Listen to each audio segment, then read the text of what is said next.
શું બાટલો તમને ભાઈ બાટલો દેતા નથી, બુકિંગ ના નંબર આવી જાય છે, અમારા નામ ઉપરથી બાટલા કોઈ ઉપાડી લે છે, ખબર નથી પડતી બરાબર। અહીંયા ઓફિસે કહેવા આવે છે બાટલો દેવા ના આવે ને તો બાટલો દેવા આવે ને તમારે માપ કઈ ના દે તો તમારે લઈ લેવાનું, પૈસા નહીં આલવાનું કેવા આવી। આજ 20 દી થી હું કહીને ગઈ છું, એને દેખાડીને ગઈ છું કે મારા નંબર ઉપરથી બાટલો ઉપાડી કે ના ના એ તો ખાલી એમ છે, તો બુકિંગ ના નંબર અમારા તમારા આગળ કેમ આવી ગયા બરાબર। બાટલો છે અમે ઘરે છોકરા મૂકીને અહીંયા ધક્કા ખાવાના રોજ એને અહીંયા કહે હતી કે તમારે બુકિંગ વાળે કહે તો હજી આવ્યો નથી, વધારે કહે કે તમે ઓફિસે વયા જાઓ, ઓફિસ વાળા ત્યાં કોઈ જવાબ ના દે સરખી રીતે।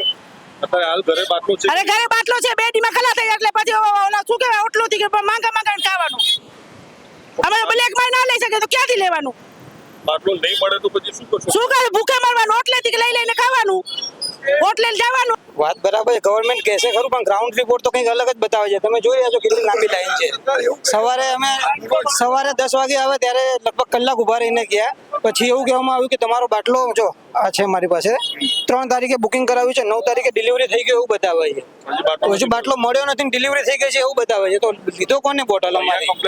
અહીંયા કહીએ છીએ તો એવું કહે છે કે ઘણા બધામાં આ વસ્તુની કમ્પ્લેન આવી છે, ઘણા બધાને કમ્પ્લેન આવી છે કે બોટલ ડિલિવરી થઈ ગયેલાના મેસેજ છે। તો ગોડાઉન પર જઈએ છે કંપનીના તો એવું કહે છે કે સ્લીપ લઈને આવો, સ્લીપ તો હવે ડિલિવરી બતાવશે, સ્લીપ અમારી પાસે ક્યાંથી આવશે? અહીંયા સ્લીપ લેવા જ લાઈનમાં ઊભા આવ્યા છે।